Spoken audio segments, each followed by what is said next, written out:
Bismillahirrahmanirrahim. Assalamualaikum warahmatullahi wabarakatuh. Alhamdulillah wassalatu wassalamu ala Rasulillah. Bertemu lagi dengan saya Dedi Iskandar Batubara, sahabat Deep Institute. Program kita dari masjid ke masjid. Kita hari ini berada di Masjid Al-Utsmani atau Masjid Labuhan, atau oleh masyarakat sekitar juga dikenal dengan sebutan Masjid Kuning. Kenapa disebut Masjid Kuning? Karena nuansanya kuning. Hari ini kita akan ketemu dengan Ustadz Faruni, akan bincang-bincang juga soal sejarah masjid, kapan berdiri, kemudian kondisinya sampai dengan hari ini, dan seterusnya dan seterusnya. Insya Allah ikuti saya dalam kegiatan hari ini dari masjid ke masjid di Masjid Al-Utsmani Labuhan. Ayo.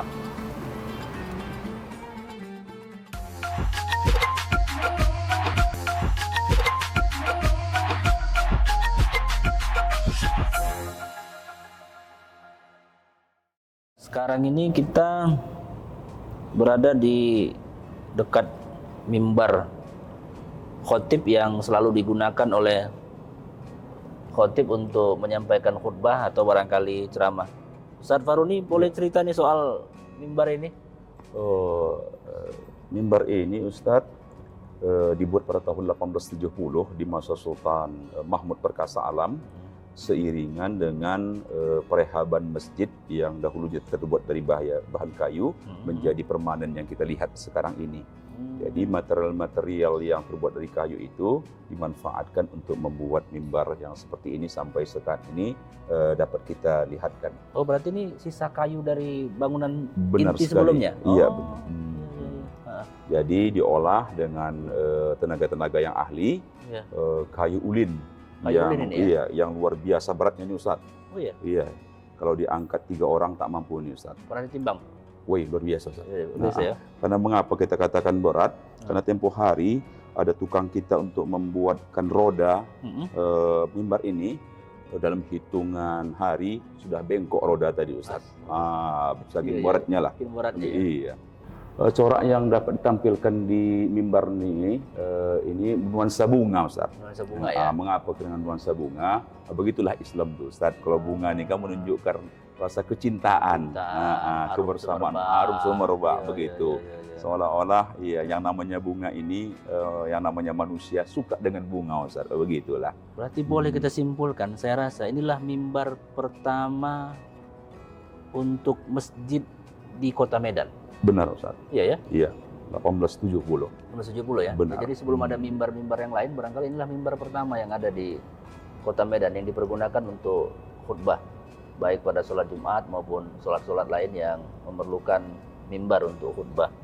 Tapi agak beda sama Masjid Raya dan Masjid Lama Gang Bengkok Ustaz ya? Kalau orang itu agak tinggi ya? Iya. Ini 3 saja pula apanya, tangganya ya? Mungkin saat itu begitulah kemampuan ilmu itu mungkin barangkali Ustaz. Iya. Baik. Ini mimbar, salah satu yang menjadi ciri khas Masjid Utsmani Labuhan. Salah satu yang paling menarik juga dari Masjid Utsmani Labuhan, atau Masjid Kuning atau Masjid Raya Labuhan ini, saya kira ini pintu. Wah, ini kalau kita melihat, kita yakin bahwa ini pasti dari kayu yang sangat kuat, pasti sangat berat. Ini boleh cerita Ustaz soal pintunya nih Ustaz? Memang mendirikan masjid ini di masa Sultan Mahmud Perkasa Alam 1870 karena beliau merupakan Sultan yang ke-8 menggantikan ayahandanya Sultan Osman. Dia bangun masjid ini dalam bentuk permanen, memiliki beberapa seni. Salah satu di antaranya ada seni Eropanya, seni Hindia, ada seni Persia, Timur Tengah, kemudian ada juga seni Cina, dan di balik keseluruhannya Melayu Delhi-nya Ustaz. Jadi kalau kita perhatikan di mana posisi seni Eropanya itu, itulah kalau kita perhatikan bangun sisi dan dinding bangunan ini Ustaz, ada bangunan timbulnya. Macam kita kenal zaman sekarang ini minimalis. Bangunan timbul, itulah Eropanya itu. Kemudian kalau kita lihat di sisi di luar masjid kita ini Ustaz, antara tiang yang satu dengan yang lain, di atasnya ada bulatan macam ladam kuda, Itu persis seperti masjid yang ada di Timur Tengah, Mekah ataupun Madinah. Nah, kemudian ada seni masjid ini Hindianya. Dari sisi bangunan utama nih Ustaz, bila kita memandang ke atas, setiap 4 sisi ini ada bentuk melebar ke kanan ke kiri, menguncup ke atas. Itu macam Taj Mahal Ustaz begitu. Nah, kemudian ada seni Cina-nya Ustaz. Inilah pintu nih. Pintu ini Cina ya? Cina. Mungkin barangkali Ustadz ada bantuan Chong Api saat itu. Jadi ada kontribusinya kepada masjid ini. Dalam coraknya pintu inilah macam-macam motif Cina. Nah, di Melayu Delhinya Ustadz itu dari warnanya warna kuning dan hijau. Dan itu dipertahankan terus Ustadz ya? Tetap Ustadz, kita pertahankan. Ya, warna kuning hijau tidak, ya? karena kita pertahankan sesuai pula dengan nama yang sudah di hati masyarakat, Masjid Kuning Ustadz. Maka kita harus tetapkan kuningnya. Pertahankan kuning. Betul gitu Pas Ustadz. pula warna Melayu memang kuning hijau nih ya kan? Betul, begitu. Ini Ustadz kalau yang atas kacanya ini? Kacanya ini Ustadz ini sudahlah tidaklah begitu asli lagi. Kalau dapat yang asli itu Ustadz, yang sebelah depan kita nih Ustadz, yang besar tuh. Yang itu asli dari Belanda. Kalau yang ini sudah kita katakan zaman sekarang ini KW lah Ustadz. Ya? Mengapa terjadinya kerusakan pecah? Jadi pihak pemerintah Kota Medan supaya masjid ini terawat dengan rapi, mereka buat walaupun bentuknya disamakanlah dengan aslinya seperti itu. Tapi tetap dibuat sesuai dengan aslinya Ustaz. Benar Ustaz. Iya, corak-coraknya pun begitu. Karena ini pula masjid cagar budaya pula. Cagar budaya Ustaz. Tak boleh lagi diganti-ganti, sembarangan. Benar kan? sekali. Iya. Ya. Ini saya kira luar biasa ini masjid yang mengadopsi budaya dari banyak suku bangsa ya Ustaz ya. Persia, Timur Tengah ataupun barangkali India, bahkan Eropa juga. Iya. Ini saya kira dinding ini Eropa ini Ustaz ya. Model Eropa lah Ustaz. Eropa lah iya. Ini ya. Ada macam-macam minimalisnya Ustaz kan. Ya. Begitu. Kita lihat ini di sisi bagian luar masjid ada beduk. Ini ukurannya panjang ini. Kalau beduk-beduk yang biasa barangkali ukurannya agak lebih pendek. Ini agak panjang saya lihat. Dan kemudian ukurannya tidak terlalu besar. Kalau boleh begini sekitar 2 meteran lah ini panjangnya. Tapi ukuran juga tidak terlalu besar diameternya. Ini boleh cerita nih Ustadz soal beduk ini? Ini beduknya Ustadz muncul tahun 1870 di masa Sultan Mahmud Perkasa Alam. Memang pada saat itu dipergunakan untuk mensuarakan masuknya waktu Ustaz. Karena saat itu belum adanya mikrofon alat pengeras suara. Jadi pada saat itu Bilal tatkala masuk waktu naiklah mereka ke atas Ustaz. Naik dari pintu kecil tuh. Naik ke atas, menjeritlah di situ, ajanlah di situ. Nah, jadi pukullah ini sebagai media untuk menyampaikan informasi kepada masyarakat. Bahan kayunya apa nih Ustaz? Ini ada mengatakan ulin Ustaz. Ulin juga ya? Iya. Nah, luar biasa Ustaz. Walaupun dipukul dia berkali-kali bolong, tapi dipukul pada tetap menggigit juga dia. Ustaz. Menggigit juga ya? Menggigit. Termasuk yang ini? Itu dia Ustaz. Tidak. Oh enggak, penahannya tidak ya? Penahannya tidak. Ininya ini Ustaz, apa namanya? Itunya, kulit. Kulitnya ini?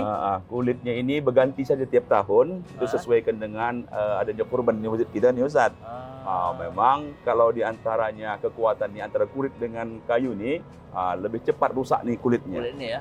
Maka kita ganti ya melalui kurban lah Ustaz. Ini setiap waktu tetap digunakan? Di hari Jumat. Hari Jumat sekarang ya? Jadi hari Jumat sebelum masuk waktu sholat Jumat kita pukul lah itu. Pukul ini menandakan unda azan. Azan. Kemudian dipergunakan di saat malam takbiran. Malam takbiran. Kalau takbiran ini agak berbeda sedikit Ustaz. Antara ini dengan yang itu saling bersahutan dia. Oh itu maksudnya yang apa pentung. Ini? Pentungan. Pentung. Jadi dipukul dengan menggunakan irama. Menggunakan irama. Iya. Tung tung tung tang tang. Tung tung tung tang tang. Begitu Ustaz. Jadi itulah punya ciri khas. Ciri khas ya. Di masjid kita ini di saat malam takbiran. Masya Allah. Ini mungkin ini beduk tertua di Kota Medan. Iya. Kayunya. Kalau ininya setiap tahun kalau ada pas kurban kulitnya bagus ganti yang baru. Iya, ini Ustadz Faruni. Ceritalah Ustadz soal sejarah kelahiran dan pendirian masjid ini. Ini kan masjid tertua di Kota Medan. Dibangun bahkan sebelum Indonesia merdeka jauh. Belum ada Masjid Raya, belum ada Masjid Bengkok, Masjid Lama Gang Bengkok, ini sudah ada. Sejarahnya Ustaz, masjid ini? Sejarah berdirinya Masjid Raya Al-Osmani ini Ustaz berawal di masa Sultan Osman Perkasa Alam 1854. Di masa beliau didirikanlah masjid dengan ukuran 16 kali 16 meter terbuat dari bahan kayu, model panggung saat itu Ustaz, karena melihat situasi kondisi alam saat itu rawa. Jadi dibangunlah masjid yang terbuat dari bahan kayu, yang kayunya ini sengaja dibawa dari Kalimantan kemari Ustaz, melalui transportasi air. Karena jarak masjid ini depannya istana Ustaz dahulunya. Di belakang istana itulah Sungai Deli. Jadi saat dulu Sungai Deli itu bisa tongkang masuk bawa-bawa material yang berat. Jadi dibawa dari Kalimantan, itulah yang kita katakan tadi Ustaz kayu ulin, atau kita katakan zaman sekarang ini kayu baja. Itulah materialnya mendirikan masjid saat itu dengan ukurannya 16 kali 16 meter. Tujuan utama dari pendirian masjid itu dilakukan oleh Sultan Osman untuk sebagai sarana silaturahim antara sultan dengan rakyatnya. Yang kedua sebagai tempat atau wadah menuntut ilmu agama. Karena kita tahu Ustaz ada banyak ulama yang datang kemari ini menyampaikan tentang ilmu-ilmu agama. Salah satu di antaranya Tuan Syekh Abu Bakar dari Yaman, kemudian Syekh Muhammad Yusuf Fatani dari Thailand. Ya. Jadi kedua ulama inilah menyampaikan ilmu agama saat itu. Nah, setelah wafatnya Sultan Osman ini Ustaz, maka digantikan oleh anak kandungnya. Yang tadinya Sultan Osman ini Sultan yang ke-7, diangkatlah Sultan yang ke-8, anak kandung beliau Sultan Mahmud Perkasa Alam. Nah, terjadilah perombakan yang tadinya terbuat dari bahan kayu, jadilah permanen yang kita lihat sampai saat ini Ustaz, dengan ukuran 26 kali 26 meter, ditambah 10 meter begitu Ustaz. Nah, tujuannya sama seperti tujuan ayahandanya. Yang kita katakan di dalam pembangunan di masa Sultan Mahmud ini agak berbeda, memiliki nuansa atau seni arsitektur yang sangat multi. Ada yang saya katakan tadi Ustaz, Eropanya, ada Timur Tengahnya, ada Hindia, Cina, dan dibalut keseluruhannya Melayu Delinya. Nah, sampailah sekarang ini kita pertahankan, apalagi masjid ini juga termasuk cagar budaya yang tentunya perhatian pemerintah cukup serius dalam masalah ini. Nah, kemudian melihat kondisi masyarakat luar biasa pertumbuhannya, maka kita pun dari Badan Kesejahteraan Masjid melakukan perluasan masjid Ustaz. Itulah yang kita lihat di belakang di masa wali kotanya Bapak Abdullah AKMBA saat itu. Melalui beliau ada sumbangsih dari pemerintah dan pribadi, insya Allah apa yang kita cita-citakan dan kita harapkan masyarakat dapat terlaksana dan sampai sekarang ini Ustaz. Gitu. Berarti totalnya sekarang luasnya ini? Sama ukurannya 26, kalau itu tambah 26 lagi sudah 52 Ustaz. Ya. Dengan menampung 500 di dalam, 500 pula di luar Ustaz. Oh, area keseluruhan ini Ustaz, ini ada makam-makam saya lihat di seputaran ini. Iya. Ini makam-makam siapa? Makam-makam di sini Ustaz terdiri dari yang pertama Sultan yang ke-7, Sultan Osman Perkasa Alam, maka disebutlah masjid ini Masjid Al-Osmani. Nah, kemudian Sultan yang ke-8, Sultan Mahmud. Oh, di sini juga ya. Kemudian sebelum adanya Ustaz, yang dua sultan ini, ada dua sultan lagi, namun dahulunya tidak berkubur di sini.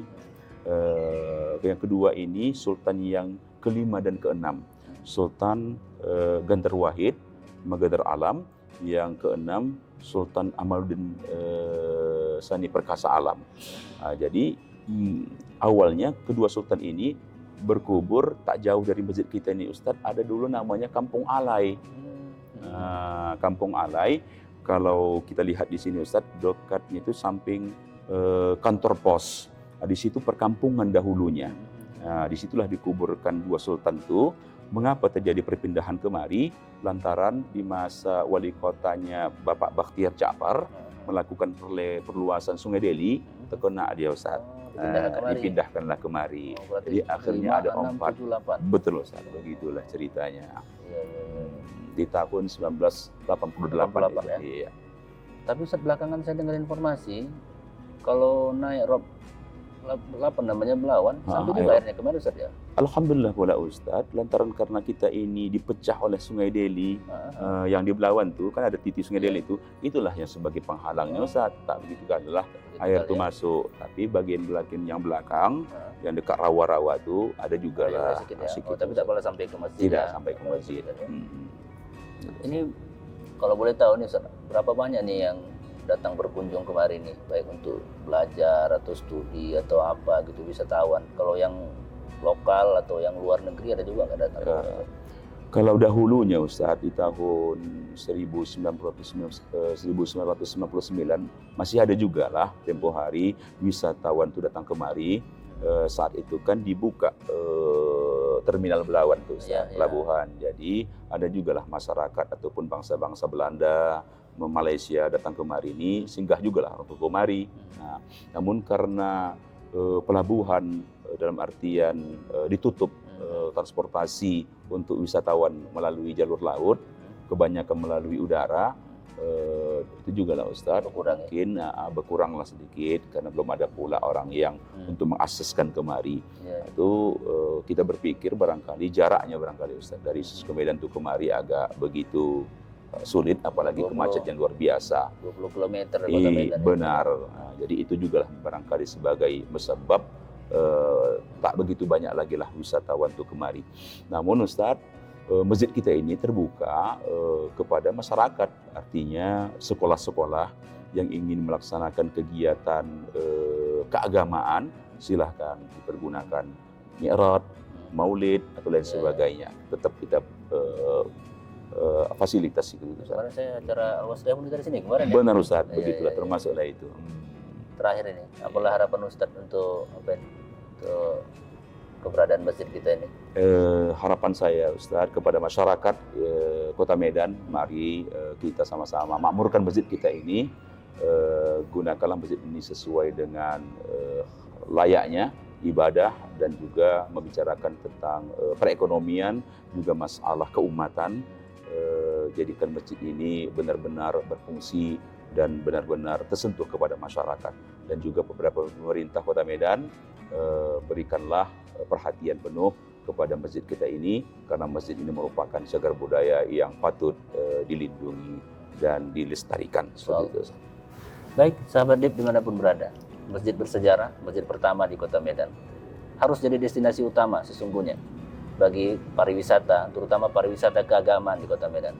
Orang luar, baik dalam maupun luar negeri, harus tahu bahwa Masjid Utsmani Labuhan adalah masjid pertama di Medan, masjid pertama di Medan, dan punya sejarah panjang seiring dengan sejarah Kesultanan Delhi.